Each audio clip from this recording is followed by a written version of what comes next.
বিনা লাইসেন্সে মারা। আর আমরা মাল চাটি গেলাম, আমাদের সঙ্গে গার্মেন্ট করছি। স্যার চলুন একটু আমাদের সঙ্গে।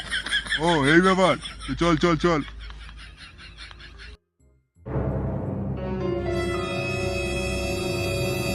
কিরে খাজা, তুই নাকি আমার এলাকায় বিনা লাইসেন্সে বাংলা বিক্রি করছিস?